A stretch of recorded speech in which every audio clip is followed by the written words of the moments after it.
The views and opinions expressed do not necessarily reflect those of Access Fort Wayne, the Allen County Public Library, or any other supporting groups.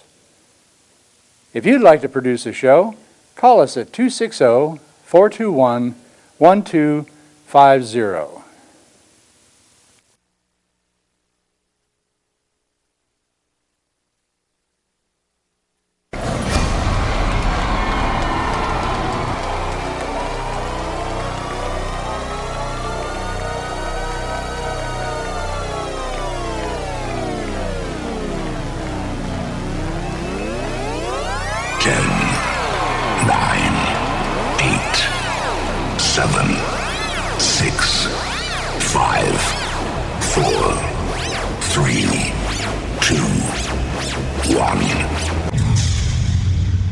You're watching Entertain Fort Wayne. We're making hits, we're doing it, we're making tracks, we're about to snap, cause we're back and we're picking up the slack. Put Fort Wayne on the map.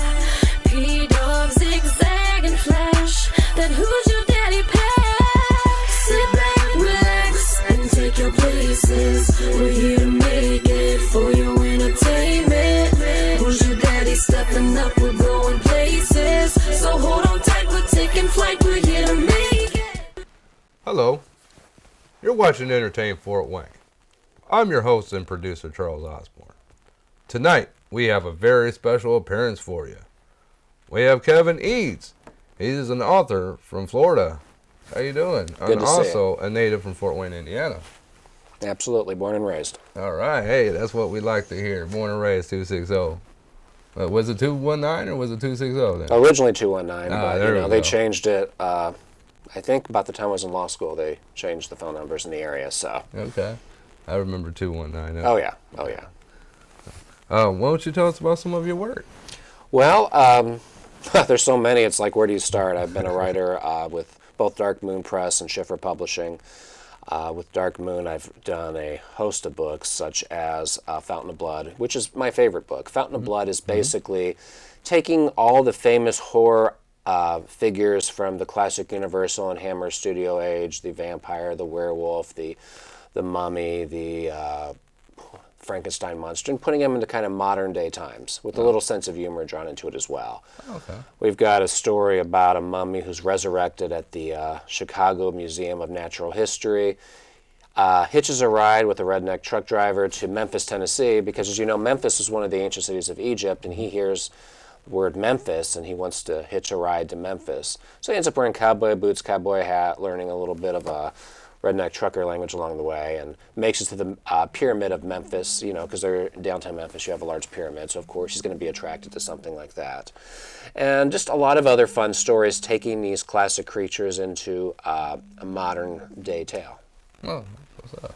Yeah. What's up? So any of them could easily be translated into film. It's one of the things, I'm not going to say I'm Mark Millar, but, of the regular writing world, but I've taken a little bit from him. Everything, Mark Millar is a comic book writer. Everything he's written is kind of written to be turned into film. You've seen his movies such as Wanted, Kick-Ass, and Kingsman: The Secret Service. A lot of the stuff he writes is to be developed into film, and I'm kind of, in many ways, the same way. For instance, right now we're developing, with Dark Moon Productions, a couple of films from short stories from my collection called The Fountain of Blood, I'm sorry, The Dark Asylum.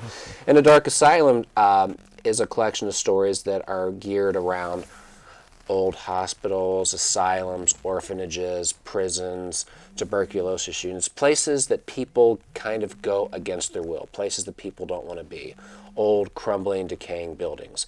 And we're working on a film right now. We're in development with Maximilio Cerci, who I wrote a screenplay for his movie, what was it called? The House of Evil, which should be out before too long. We're working with him on what's going to be called Hell Hospital. And if everything goes through with the investors and such, would be filming in Hartford City, Indiana. No, I'm sorry, Winchester, Indiana. Our friend that we'll be working with, Dan Allen, owns both the Randolph County Infirmary and the old Hartford City Jail, so we'll be working with him with the Randolph County Infirmary for that one. Right on. My eye doctor is actually up in Hartford City. Oh, okay. I go up there. A little bit of a drive. Yeah, a little bit, but I like Hartford City. They got this little candy ice cream shop that has a little diner in the back that I used to go to when I was a kid and still go to. Well, places like that bring back your memories of childhood. Oh, yeah. I mean, I still go to Penguin Point in Auburn because it brings back memories of childhood. So whenever I'm up here. Yeah, we still have one here in Fort Wayne on Winchester Road. Yep.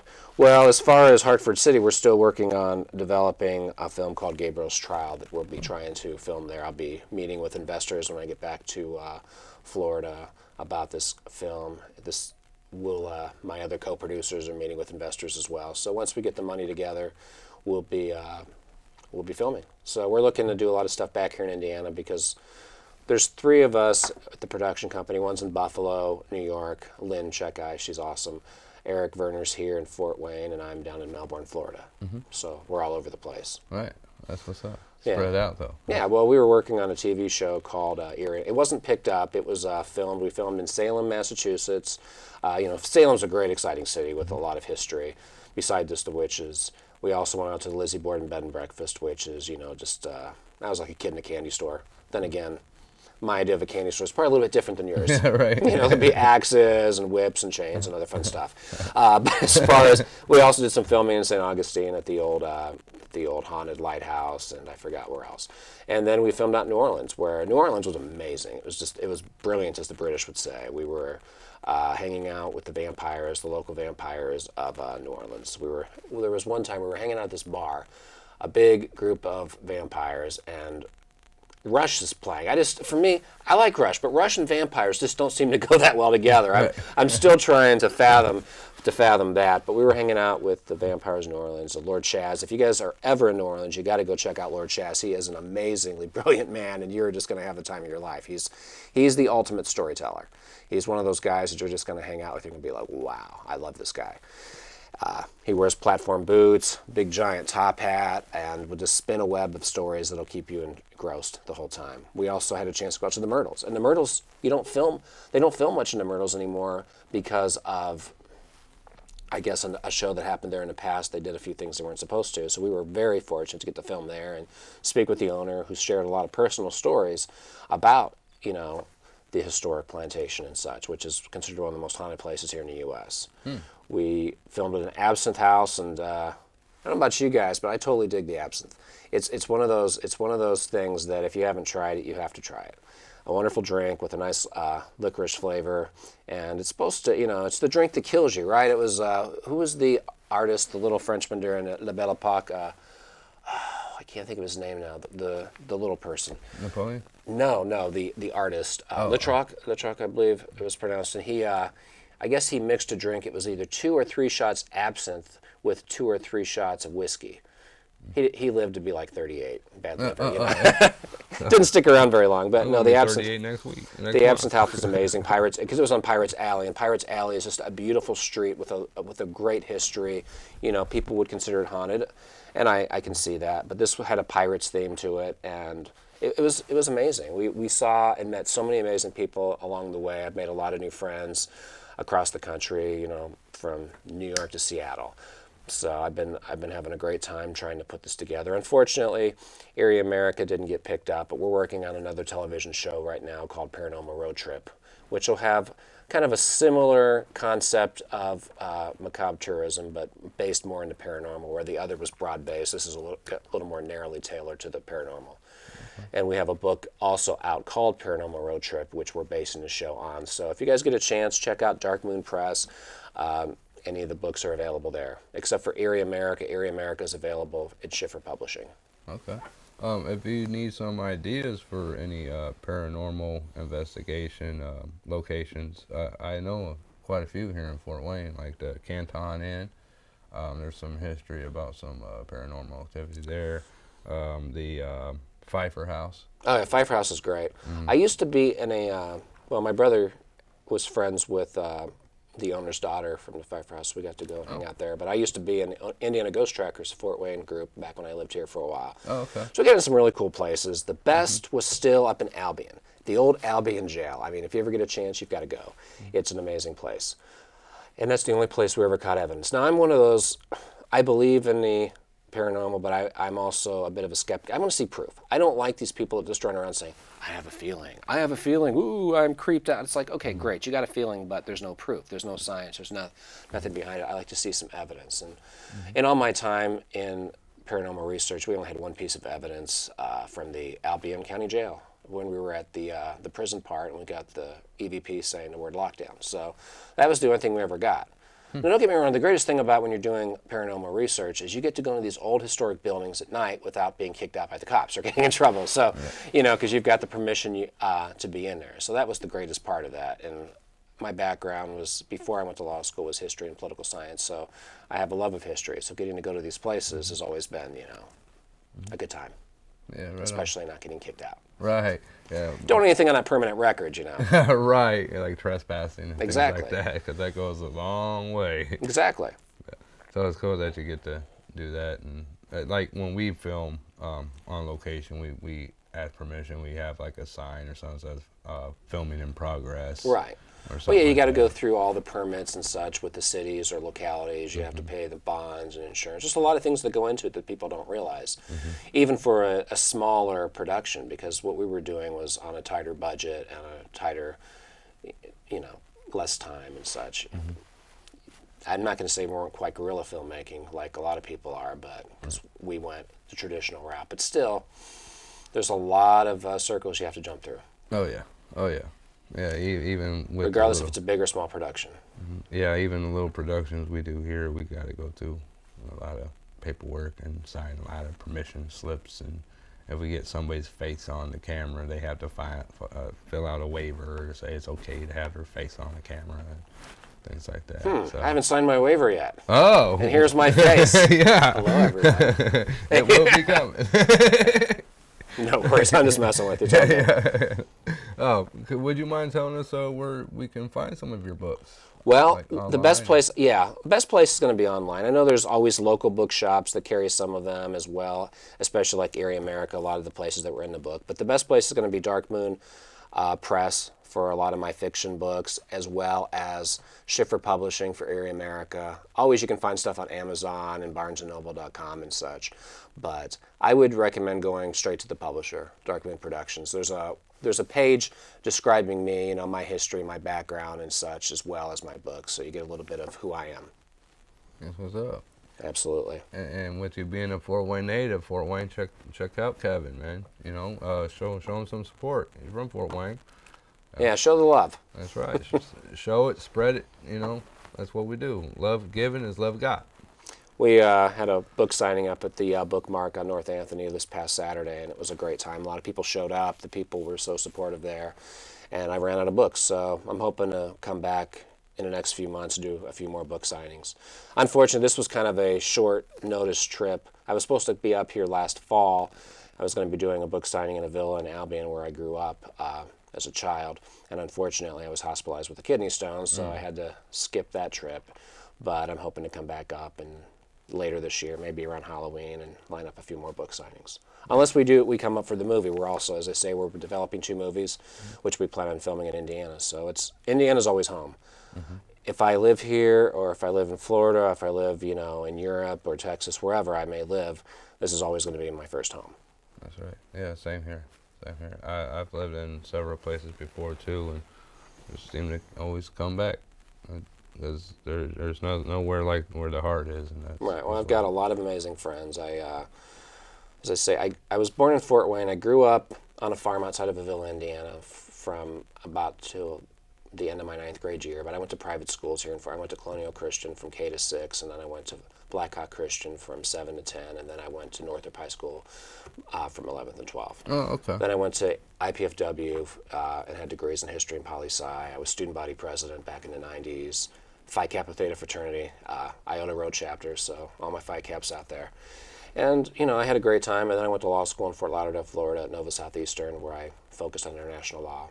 Came back to Fort Wayne and taught at Brown Mackie College in the legal department for 8 years. I know that sometimes the school itself got a bit of a bad rap, but we had a great legal department thanks to our chair, Charlotte Waybright, an amazing woman who took a chance on me. And I had great reviews as a teacher. My students loved me, but unfortunately the program was being dissolved and the school was being dissolved. So that led me to Florida. Yeah, Where my family was. I actually worked at a company that Brown Mackey was in over there on Coliseum, 3000 Park Plaza. It used to be called Aon Innovative Services. Right. I used to work in the Sears department call center. Oh, okay. So I'm familiar with the building.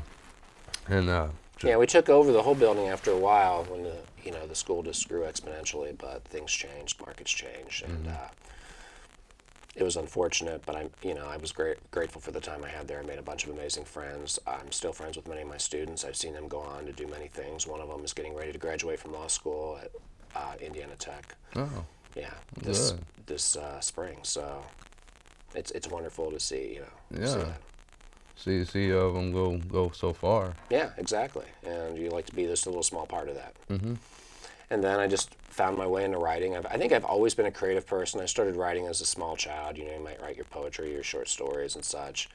I started a little rap group when I was right out of college. Didn't last long, but it was another way to express yourself. And then just moved into horror.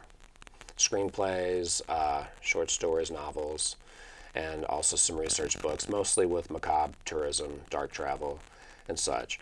But working on a couple other research-oriented ones. One is called Occult Crimes and Misconceptions with Eric Werner, where we're going to be looking at different crimes that had an occult background to them, and what the reality versus the perceived reality versus myth on those cases. Right on. So using my legal background again in the writing, because it's certainly not really there in law, though people will find law scary. I can see that.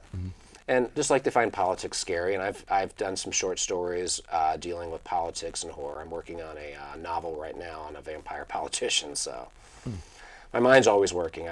I'm always creating something. I've finished probably between 5 and 10 books that are out to different editors right now, being waited. Oh, wow. Yeah, waiting to be published while they go through edits. So I'm always constantly creating. Always makes it hard to sleep. The mind's always spinning. Oh, yeah. Pictures always floating in the mind. Exactly. So it makes it very hard to sleep. But that's part of my creative process. I run a story over and over again in my head before I go to bed, before I fall asleep.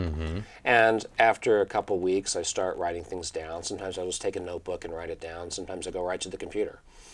A lot of people ask, what's your method? What's your process? Well, mine is probably unlike a lot of other people's. That's mine. A lot of it is I can't sleep at night, so I run a story through my head a few times, write it down, type it, and go from there. And then, of course, you've got the nightmare edit.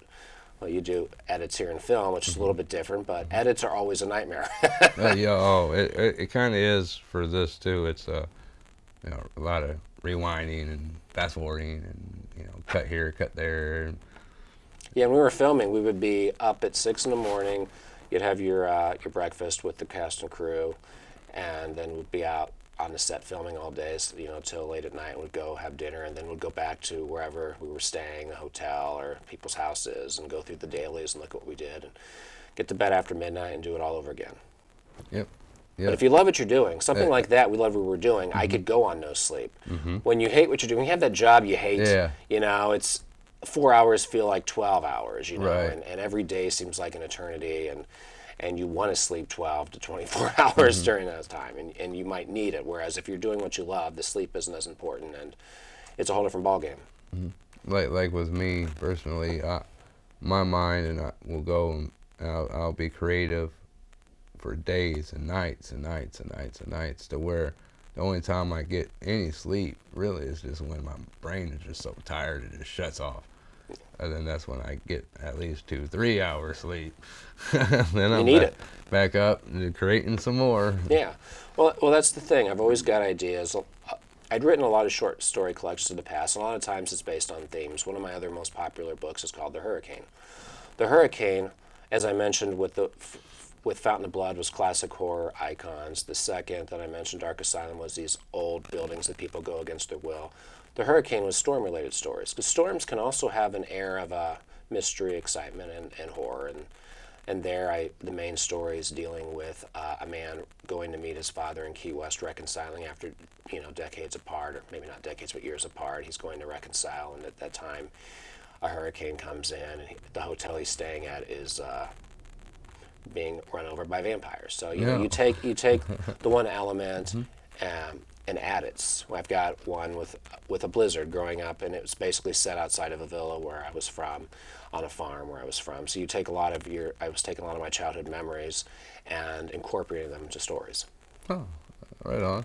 Well, I think a lot, I don't know about other writers, but as far as when I write, I put a lot of myself into a lot of the characters, or in a lot of people I know into other characters. But the hero always has elements of who I am or who I want to be, if it's not who I actually am. So that's part of the process as well. Yeah, that's what's up. And I like the fact that you write books, and I gotta say that you're the first author that I've had on Entertain Fort Wayne the whole time that I've done Entertain Fort Wayne. Well, thank you. You're, Hopefully you'll have more. yeah, hopefully I'll have more. The written word is a great thing. Well, I have a lot of friends I could suggest in the area, so. Okay, right on. And actually, They might even be crazier than me. yeah, That's possible. A little Fort Wayne tidbit information, little trivia, Fort Wayne history. Author Stephen King once had a childhood house here on Lake Avenue here in Fort Wayne, Indiana. A lot of people don't know that. Oh, yeah, I remember hearing that, so. I'm not quite Stephen King, you know. But, you know, we all have our voice, and he's one of those people that he writes just a ridiculous amount every day. You know, he's always got something coming out, which is great, and I try to emulate that in some regards. I've always got a lot of material to work with. Now, I remember but it's kind of like Gerald Ford used to say, I'm not a Lincoln, I'm a Ford. You know, I'm not a king, but I don't have any other thing. I'm not a king, I'm a prince. No, I don't know. I don't have the same thing. But you know, we've got our audiences and such, and mine's still building. I'm slowly building an audience. This is something. It's not easy breaking into any industry. No, it's not. No, and I'm trying to do more than one. I'm not just a writer of just books. I'm also a writer of screenplays, a producer of working on being a producer of movie and television. So there's a lot of different avenues we're going into with what we're doing. And TV's a lot of fun. It is. It's a lot of fun. Filming is, but people don't also understand how redundant it is. Just to get one scene of walking, you know, you're walking down the street. Okay, come down from this angle, come down from that angle. Turn your head this way, turn your head. You're doing a walk so many times, and don't get me wrong, I enjoy it, but a lot of people don't. I've seen people on the sets throw little fits, you know, turn into little divas or whatever because they don't want to do it again. And it's like, this is what you signed up to do it. But Exactly. And a lot of them... those hero shots take forever sometimes. So I could only imagine how long it took to film Lords of the Rings. yeah, well, I mean, that's a bunch of walking, but, you know, how they had to, you know, the cut back. Oh, no, Frodo, you didn't put your left foot in front of your right foot, you know. Oh, yeah. You know, you're supposed to do it this way, you know. So it probably took them 4 or 5 years just to film on Mark the Forest. It took a long time. It took, I think they filmed... Didn't they film a couple of them together or whatever? So I think it was like a multi-year process, but I think they filmed them all together, which probably saved on budget. Because that's another thing. Whenever you're filming, you have to look at your budgetary constraints, what you can work within. Especially if you're working outside of the studio system. You know, working within the studio system, you're always going to have more budget. So when you're doing things independent, you're going to have less to work with. But you can have a lot of success. Even here in Fort Wayne, I mean, they had In the Company of Men quite a few years back, which had a lot of success. And there's been other movies that have filmed in Indiana as well. I don't think people even realize a lot of the stuff that's been done in Indiana. The movie Hoosiers back in the 80s was about the basketball team, the Indiana Hoosier basketball Well, even going team. back to the 50s with Frank Sinatra and Dean Martin doing Some Came Running. So, you know, the state's been used quite often, League of Their Own. But even lower budget horror and such. I remember there was one they did here in Fort Wayne called The Spell of 13. They filmed at the old, what was the theater they toured? Holiday. Oh, I have great memories of the Holiday. I don't think I've been to that one. Well, it's been torn down. Oh, okay. So they had to, you know, Banditos is still standing. They tore down the movie theaters. When I was a little kid, I saw Return of the Jedi there. So opening day. So, you know, you've got those types of great memories. Movies bring back memories. You know, there's something about movies, and a lot of what I write, you'll see the inspirations from film. The Fountain of Blood, a lot of inspiration from the old Hammer horror films. The other Fountain of Blood, a lot of inspiration from Beale University film studios. I've always been inspired by movies. I grew up as a kid watching, horror movies with my family. Sometimes they were good classic films like the Dracula, Frankenstein. Sometimes they were garbage like the Elvira films, which I loved, that she would host at night, or the USA Up All Night, Sorority Babes and the Slime Ball Bolorama. Great titles that they would have. Attack of the Killer Tomatoes. Yes, but regardless, that all inspired me in different ways as a writer. And that stuff sticks with you. That's right. And actually, Elvira actually comes to Fort Wayne quite often. We do this thing called the Zombie Walk. Oh, okay. Downtown every Halloween, and she comes and participates in that and signs autographs. I would have liked to. A couple years ago, I was in town for the convention, the paranormal convention or whatever that they were having. I was with my publishing company, and it was great fun, but I wasn't able to do a zombie walk because we were still, meeting fans and signing books and promoting and things of that nature. So, but I got to see everybody that just came in from their walk, having a good time. Painted up. Yeah. It's a big It's awesome thing. you're doing. I guess you do like Rocky Horror at the Embassy or whatever, which is, I love Rocky Horror. It's like one of those things you just have to do once in your life, or multiple times in your life, more like. But I took one of my friends, a very conservatively oriented guy, that I knew he wouldn't go if I told him what it was about. So I dragged him in there, and he just did not know what to think. It was hilarious. It's always great to do that. Right on. Yeah. In fact, some of the things that I've done, like the zombie walks I've participated in, and had a meet and greet one time at the zombie walk, and I didn't realize how many people recognized me from TV. And that's one thing that I like about the meet and greets, like you were saying, you're signing autographs and things like that, because you don't realize how many people are watching you or supporting you until those kind of meet and greets, and they're just coming and coming and coming. It's a great feeling. A great feeling. Because you do a lot of, people don't realize some of the work you're doing, putting behind the scenes. I mean, as a writer, there's a lot of days you're just working so many hours trying to get this idea out. And I remember working on Eerie America, writing the book with Eric Werner, and we were just constantly coming up with these ideas, these places. So that's a travel guide, a macabre travel book. And it's like, okay, hey, I found this great hotel in Idaho called the Bates Hotel. We got to put this in the book. We found whatever. It's those hidden gems. There's a lot of places everybody knew about, like the Lizzie Borden house that are going to be in there. Even in Indiana, the Barbie Hotel out in Barbie Lake that would put in there. But then you find these hidden gems like the Bates Motel that nobody's ever heard of in their life. And it's like, this is great. And I would think they would do big business now, like you got the Bates Motel show and everything. But who knows? There's a clown motel out in Nevada, and I've got a whole clown thing. I love female clowns. I've got issues. I'll be the first person to admit it. But we all have our thing. I would love to go to a clown motel. That'd be what's up. Give everybody nightmares. Yeah, we actually... Nightmares inspire us as writers. So. We actually had an incident here in Fort Wayne last Halloween where there was people dressing up as creepy clowns. Yeah. I've been reading about that. A lot of towns have been doing that. Yeah. So. And they put it in the law that Halloween. They lifted it now. Okay. That Halloween, they said if you dress up as a clown, then you can be arrested because. I'd like to invite them to dinner and go to the restaurant. If they were, I'm not going to dress up because that's not my look. But my date can dress up like a clown and we'll freak out everybody at the restaurant. Yeah, that'd be cool. And maybe even have like a fun house restaurant. Where you're going into the restaurant, you got the funny mirrors, and you got the, That'd be fun. The water slide. But I'm just saying, I just want to bring her as a date just to creep everybody else out in the restaurant. Have them staring like, what's wrong with these people? Like Biaggi. Yeah, so there you go. See if we get served. Yeah, 5-star. Again, I'm going to dress normal. You're right. She can dress whatever she wants. She gets to be the clown. Yeah. And She ain't having a great luck on dates if I do that. I'm just kidding, ladies. So. Yeah, I actually listened to a group called the Insane Clown Posse. It's a hip-hop group dressed up as clowns. And real big, real huge. Been doing music for 25 years. So. Sounds a little creepy. Yeah, comical, actually. Okay. Creepy and comical.